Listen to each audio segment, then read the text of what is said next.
పెన్షన్లపై విపక్షాలు దుష్ప్రచారం చేస్తున్నాయని విమర్శించారు. పెన్షనర్ల ఆశలపై కేంద్రం నీళ్లు చల్లింది. పింఛన్ పెంపుకు కేంద్ర ప్రభుత్వం నో చెప్పింది. దేశవ్యాప్తంగా రిటైర్డ్ ఉద్యోగులు, కార్మికులకు కనీస పింఛన్ పెరుగుదల మళ్లీ తీరని కలగానే మిగిలిపోయింది. ఆడిట్ జరుగుతుంటే పెన్షన్లు తీసేస్తున్నారని విష ప్రచారం చేస్తున్నారని సీఎం మండిపడ్డారు. పింఛన్ మొత్తాన్ని పెంచడం సాధ్యం కాదని కేంద్రం తేల్చి చెప్పింది. ఆర్థిక ఇబ్బందులే దీనికి కారణంగా చెప్పుకొచ్చింది. ఇన్వెస్ట్మెంట్స్ మీద ట్యాక్స్ లేదు, దాని మీద వచ్చే రిటర్న్స్ మీద ట్యాక్స్ లేదు, విత్డ్రా చేసినప్పుడు కూడా మీరు ఎటువంటి ట్యాక్స్ పే చేయక్కర్లేదు. మార్కెట్లో అలాంటి ఒక ఇన్స్ట్రుమెంట్ ఉందా? దాంట్లో మనం ఇన్వెస్ట్ చేయాలంటే ఎలా చేయాలి? దాని గురించి మనం మాట్లాడుకుందాం. అందరూ ఒక పీస్ఫుల్ రిటైర్మెంట్ని కోరుకుంటారు. రిటైర్ అయిపోయిన తర్వాత వాళ్ళకి ఫినాన్షియల్గా ప్రాబ్లం లేకుండా ఫినాన్షియల్గా స్టేబుల్ ఉండి మంచిగా పీస్ఫుల్గా ఉండాలని అందరూ ఆశిస్తూ ఉంటారు. దానికోసమేమో ముందర అందరూ గవర్నమెంట్ జాబ్స్ చేస్తూ ఉండేవాళ్ళు, ఎందుకంటే అప్పుడు గవర్నమెంట్ జాబ్స్ పెన్షన్ ఇచ్చేవి. కానీ 2004 ఏప్రిల్ 1న గవర్నమెంట్ చెప్పింది మేము పెన్షన్ ఇంకా ఇవ్వట్లేదు, ఆపేస్తున్నాము అని. అప్పుడు చాలా మందికి పెద్ద షాకే తగిలింది. కానీ దానికి ఆల్టర్నేటివ్గా గవర్నమెంట్ ఇంకొక ఆప్షన్ ఇచ్చింది, అది ఎన్పిఎస్, నేషనల్ పెన్షన్ స్కీమ్. 2004 కంటే ముందర ఎలా ఉండేది? మనం గవర్నమెంట్ జాబో, సెంట్రల్ గవర్నమెంటో, స్టేట్ గవర్నమెంటో జాబ్ చేస్తూ ఉండేవాళ్ళము.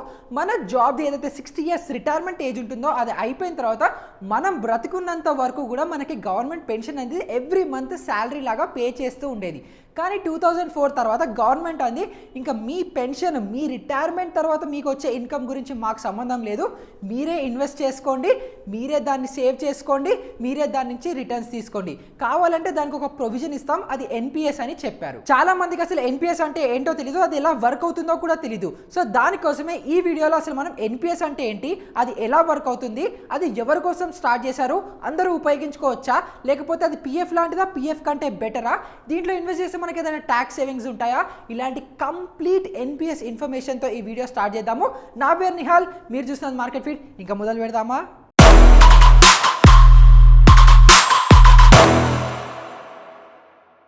సో ఫస్ట్ అసలు మనం ఎన్పిఎస్ అంటే ఏంటో తెలుసుకుందాం. ఎన్పిఎస్ అంటే నేషనల్ పెన్షన్ స్కీమ్. ముందర చెప్పినట్టు 2004లో గవర్నమెంట్ ఇంకా మేము పెన్షన్ బెనిఫిట్స్ కానివ్వండి, రిటైర్మెంట్ బెనిఫిట్స్ కానీ ఏం ఇవ్వము అని ఆపేసిన తర్వాత గవర్నమెంట్ ఇంకొక ఆల్టర్నేటివ్ సొల్యూషన్ తీసుకొచ్చింది, ఎన్పిఎస్ అని. ఈ ఎన్పిఎస్ని ఇనీషియల్గా ఓన్లీ గవర్నమెంట్ ఎంప్లాయీస్ కోసమే రిలీజ్ చేశారు. కానీ తర్వాత 2009లో ప్రైవేట్ సెక్టర్ ఎంప్లాయీస్ కూడా ఎన్పిఎస్ తీసుకోవచ్చు అని ఇష్యూ చేశారు. ఎన్పిఎస్లో ఇన్వెస్ట్ చేయాలంటే మీకు మినిమం 18 years, ఇంకా మాక్సిమం 65 years లోపల వాళ్ళకి ఎన్పిఎస్లో ఇన్వెస్ట్ చేసే ఆప్షన్ ఉంటుంది. సో ఈ ఎన్పిఎస్ ఆబ్జెక్టివ్ ఏంటంటే, ఇప్పుడు వాళ్ళు పెన్షన్ స్కీమ్ ఇవ్వట్లేదు కాబట్టి అందరూ మీకే ఎవ్రీ మంత్ ఎంతో అంత కొంత ఎస్ఐపి లాగా దాంట్లో ఇన్వెస్ట్ చేస్తూ ఉంటే మీరు ఇన్వెస్ట్ చేస్తున్న అమౌంట్ కాంపౌండ్ అయ్యి ఫ్యూచర్లో మీరు రిటైర్ అయ్యే టైంకి ఒక పెద్ద లంసంగా ప్లస్ మీకు మంత్లీ పేఅవుట్స్ లాగా ఒక ఇన్కమ్ ఉండేలాగా ఈ ఎన్పిఎస్ని స్ట్రక్చర్ చేశారు. ఈ ఎన్పిఎస్ని ఎస్బీఐ, కోటాక్, హెచ్డిఎఫ్సి, ఐసిఐసిఐ లాంటి రకరకాల బ్యాంక్స్ ఆఫర్ చేస్తూ ఉంటాయి. ఇప్పుడు మనకి స్టాక్ మార్కెట్స్ని రెగ్యులేట్ చేయడానికి సెబీ ఎలాగైతే ఉందో, ఈ ఎన్పిఎస్ వాటిని రెగ్యులేట్ చేయడానికి PFRDA, pension fund regulatory and development authority అనేది ఉంది. సో ఎన్పిఎస్ అంటే ఏంటో తెలుసుకున్నాం, కానీ అసలు ఎన్పిఎస్ లో ఎందుకు ఇన్వెస్ట్ చేయాలి, మనకి ఎన్పిఎస్ ఎందుకు ఇంపార్టెంటో దాని గురించి మనం స్టెప్ బై స్టెప్ 1 by 1 తెలుసుకుందాం. దీంట్లో ఫస్ట్ వచ్చేది డిసిప్లిన్. అంటే మనం అందరము డిసిప్లిన్డ్ గా ఎవ్రీ మంత్ ఎస్ఐపి లాగా ఈ ఎన్పిఎస్ ఫండ్ లో కానివ్వండి, ఎలాంటి ఇన్వెస్ట్మెంట్ లో అయినా మనం రెగ్యులర్ గా కొంత అమౌంట్ ఇన్వెస్ట్ చేస్తూ ఉంటే అది కాంపౌండ్ అయ్యి మనకి నిజంగా కావాల్సినప్పుడు ఎంత పెద్ద లంసంగా మారి మనకి ఎంత హెల్ప్ అవుతుందో తెలుసు. కాబట్టి అలాంటి ఒక డిసిప్లిన్ ని తీసుకురావడానికి ప్లస్ మీకు ఆ హ్యాబిట్ని ఇన్కల్కేట్ చేయడానికి ఎన్పిఎస్ అనేది తీసుకొచ్చారు. సో మీరు ఈ ఎన్పిఎస్లో every month small investments SIP లాగా చేస్తూ ఉంటే మీరు రిటైర్ అయ్యే టైంకి మీకు ఒక పెద్ద లంసం అనేది రెడీ అవుతుంది. ఇక సెకండ్ అడ్వాంటేజ్ వచ్చేసి గోల్ బేస్డ్ ఇన్వెస్టింగ్. ఇప్పుడు మనకి ఏదైనా చిన్న కోరికలు ఉన్నాయి, కార్ కొనాలి, బండి కొనాలి, ఇలాంటి చిన్న వాటికి పెద్దగా ఫినాన్షియల్గా మనం ఆలోచించకపోయినా పెద్ద చేంజ్ అనేది రాదు. కానీ రిటైర్మెంట్ అనేది చాలా పెద్దది. రిటైర్మెంట్ అవ్వచ్చు, ఇల్లు కొనడం అవ్వచ్చు, ఇలాంటివి చాలా పెద్ద డెసిజన్స్, పెద్ద మనీతో కూడిన డెసిజన్స్. సో ఇలాంటివి మనం ప్రాపర్గా ఎగ్జిక్యూట్ చేసి మనం ఫినాన్షియల్గా ట్రబుల్ అవ్వకుండా ప్రాపర్గా వెళ్ళాలి అని అనుకుంటే ఒక ఫినాన్షియల్ ప్లానింగ్ ఉండాలి. సో దానికోసమే అటువంటి ఒక రిటైర్మెంట్ ప్లానింగ్ కోసము ఒక గోల్ బేస్డ్ ఇన్వెస్ట్మెంట్ కోసం కూడా ఎన్పిఎస్ అనేది హెల్ప్ఫుల్ అవుతుంది. థర్డ్ వచ్చేసి సఫిషియంట్ కార్పస్. ఇప్పుడు నేను ఇందాక అన్నట్టు గోల్ బేస్డ్ ఇన్వెస్ట్మెంట్ మీరు టైమ్లీ మంత్లీ చేస్తూ ఉంటే కాంపౌండింగ్ ఎఫెక్ట్ వచ్చి మీకు చాలా లంసం అనేది ఒక రెడీ అవుతుంది కదా.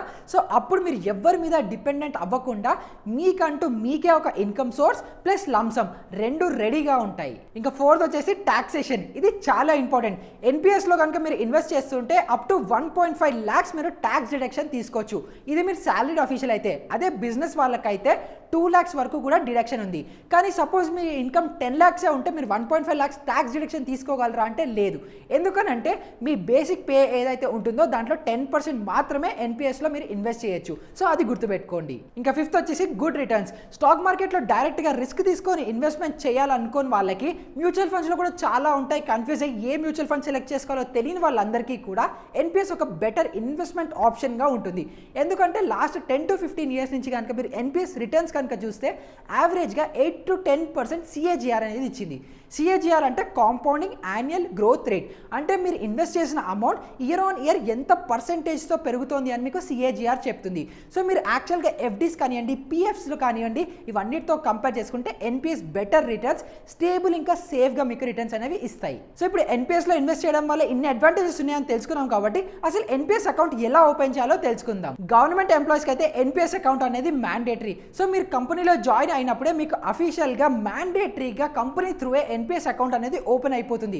అదే మీరు ఒకవేళ ప్రైవేట్ సెక్టర్ ఎంప్లాయీ అయితే మీరు హెచ్డిఎఫ్సి, ఐసిఐసిఐ, కోటాక్ ఇలాంటి ఎటువంటి బ్యాంక్ అయినా వెళ్ళి ఈజీగా ఎన్పిఎస్ అకౌంట్ అనేది ఓపెన్ చేసుకోవచ్చు. అకౌంట్ ఓపెనింగ్ ఫీ 500 ఉంటుంది. ఎవ్రీ ఇయర్ మీరు మినిమం 500 రూపీస్ దాంట్లో ఇన్వెస్ట్ కూడా చేయాల్సి ఉంటుంది. సపోజ్ మీరు ఏదైనా ఇయర్లో 2-3 years కన్సిస్టెంట్గా మీరు 500 రూపీస్ డిపాజిట్ చేయలేదు అని అనుకుంటే మీ అకౌంట్ డార్మెంట్ అయిపోతుంది. దాన్ని మళ్ళీ యాక్టివేట్ చేయాలంటే సపోజ్ మీరు 3 years కనుక ఎటువంటి డిపాజిట్ చేయకపోతే 3 yearsకి 500 రూపీస్ ఎవ్రీ ఇయర్ చొప్పున 1500 రూపీస్ కట్టి మీ అకౌంట్ మళ్ళీ ఓపెన్ చేసి దాన్ని మళ్ళీ రీఓపెన్ చేసి దాని నుంచి విత్డ్రా అనేది చేసుకోవచ్చు. పాన్ కార్డ్, ఆధార్ కార్డ్ లాగే ఎన్పిఎస్ కూడా ఒక్కళ్ళకి ఒకటే అకౌంట్ ఉంటుంది. సపోజ్ మీరు కంపెనీ స్విచ్ అయినా, స్టేట్ స్విచ్ అయినా కూడా అకౌంట్ ట్రాన్స్ఫర్ అవుతుంది, కానీ మీకు ఇంకొక ఫ్రెష్ ఎన్పిఎస్ అకౌంట్ అనేది ఓపెన్ అవ్వదు.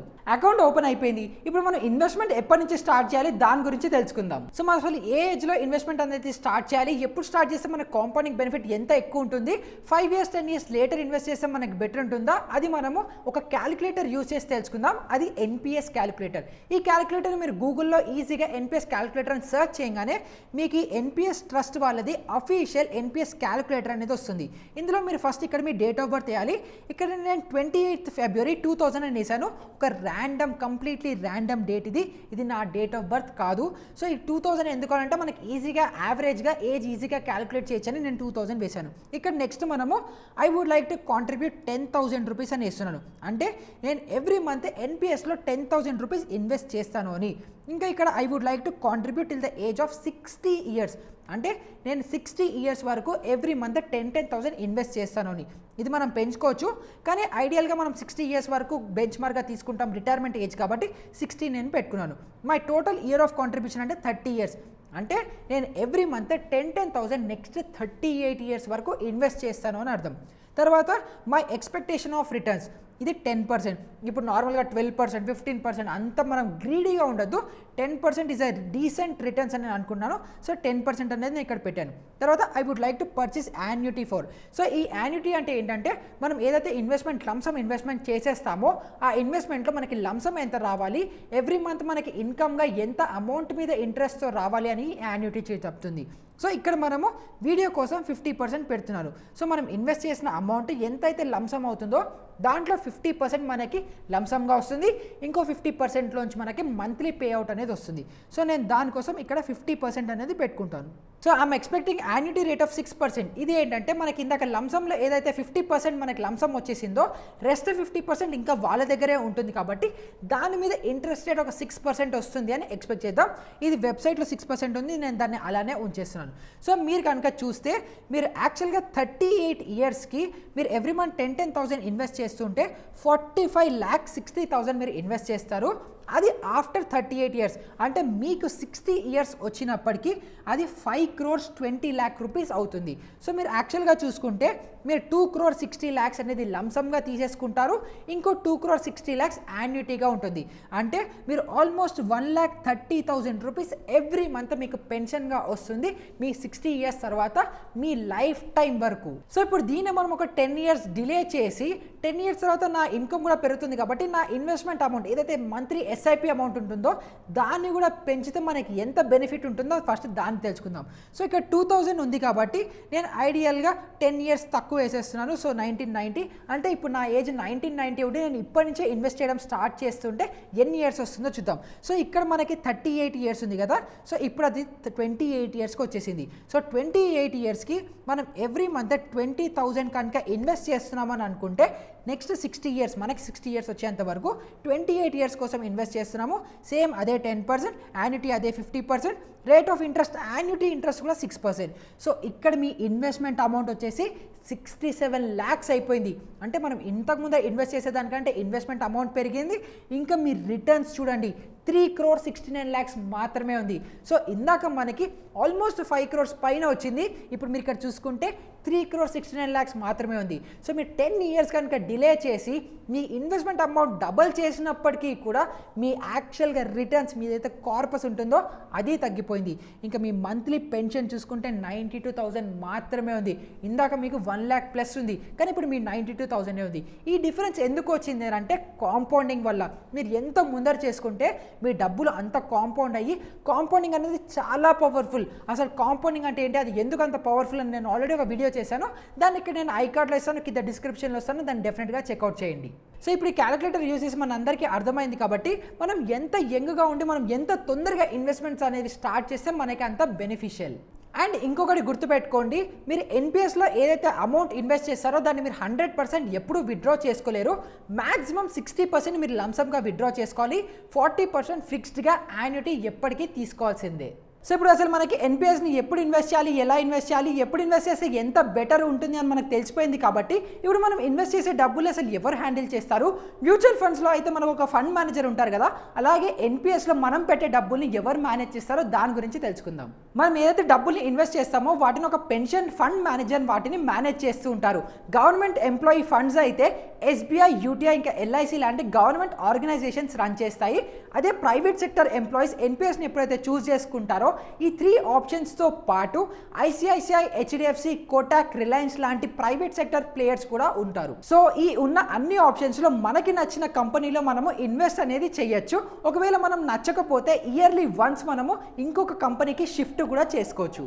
ఈ ఫండ్ మేనేజర్స్ మన ఫండ్ని బేసిక్గా ఈక్విటీలోకి, గవర్నమెంట్ బాండ్స్లోకి, ఇంకా గవర్నమెంట్ సెక్యూరిటీస్లోకి ఇన్వెస్ట్మెంట్స్ అనేవి డైవర్సిఫై చేస్తారు. ఏ అసెట్లో ఎంత అలొకేషన్ ఉండాలి అని మనం డిసైడ్ చేసి వాళ్ళకి చెప్పొచ్చు. దాన్ని యాక్టివ్ చాయిస్ అంటారు. లేదు అని అంటే మనం ఫండ్ మేనేజర్ మీదే వదిలేసి దాన్ని ఆటో చాయిస్ మీద కూడా వదిలేయచ్చు. మనం ఒకవేళ యాక్టివ్ చాయిస్ని సెలెక్ట్ చేసుకుంటే ఈక్విటీ ఇన్వెస్ట్మెంట్స్కి మ్యాక్సిమం 75% అలొకేషన్ ఇవ్వచ్చు. ఎందుకంటే మనం 25 to 30 years లోపలే ఉన్నాం కాబట్టి మనకి ఇంకా రిస్క్ తీసుకునే కెపాసిటీ ఉంది కాబట్టి మ్యాక్సిమం అలొకేషన్ మనము ఈక్విటీకి ఇవ్వచ్చు. మీరు ఒకసారి అలొకేషన్ ఇచ్చేసిన తర్వాత మీరు స్లోగా ఈక్విటీలో పర్సెంటేజ్ తగ్గించి గవర్నమెంట్ సెక్యూరిటీస్లో పర్సెంటేజ్ పెంచాలి అని అనుకుంటే ఈ టైప్ ఆఫ్ అలొకేషన్ చేంజెస్ మీరు ఇయర్లీ ట్వైస్ చేసుకోవచ్చు.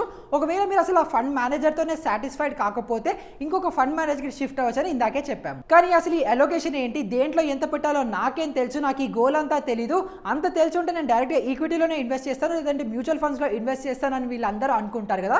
సో వాళ్ళందరి కోసం ఒక ఆటో ఆప్షన్ కూడా ఉంది. ఈ ఆటో ఆప్షన్లో మీకు 3 ఆప్షన్స్ మళ్ళీ ఉంటాయి. ఒకటేమో అగ్రెసివ్, ఒకటి మోడరేటివ్, ఇంకోటి కన్జర్వేటివ్. అగ్రెసివ్లో మీరు 35 years లోపల ఏజ్ కనుక ఉంటే మీరు మాక్సిమం 75% ఈక్విటీలో అలొకేట్ అనేది చేయగలుగుతారు. ఇంకా మోడరేట్లో మీరు 35 years లోపల కనుక ఉంటే 50% మీరు ఈక్విటీలో ఇన్వెస్ట్ చేయొచ్చు.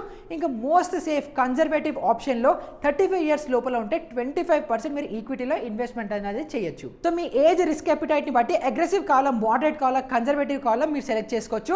మీరు ఒకవేళ నన్ను అడిగితే మీరు 25 to 30 years లోపలే ఉంటే మీరు ఇంకా రిస్క్ తీసుకునే కెపాసిటీలో ఉన్నారు కాబట్టి అగ్రెసివ్ ప్లాన్కి వెళ్ళొచ్చు.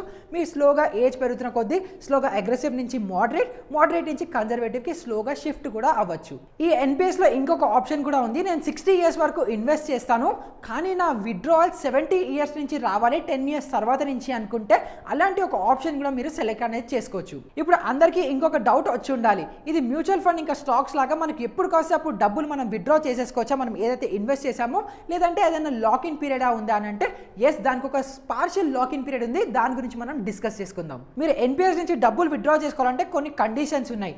అందులో ఫస్ట్ వచ్చేసి మీరు ఎన్పిఎస్ నుంచి విత్డ్రా చేసుకోవాలంటే మీరు అట్లీస్ట్ 3 years దాంట్లో ఇన్వెస్ట్ చేసి ఉండాలి. ఇంకా సెకండ్ వచ్చేసి మీరు ఏదైతే ఏదైతే ఇన్వెస్టెడ్ అమౌంట్ ఉంటుందో దాంట్లో మాక్సిమం 25% మాత్రమే మీరు ఒక్కసారికి విత్డ్రా చేసుకోగలరు. ఇంకా థర్డ్ వచ్చేసి మీ 60 ఇయర్స్, అంటే మీకు 60 ఇయర్స్ వచ్చే వరకు ఏదైతే టెన్యూర్ ఉంటుందో ఆ టెన్యూర్లో మాక్సిమం 3 టైమ్సే మీరు మనీని విత్డ్రా అనేది చేసుకోగలుగుతారు. ఇంకా ఫోర్త్ వచ్చేసి ఈ విత్డ్రాల్ ఒక స్పెసిఫిక్ రీజన్ కూడా ఉండాలి.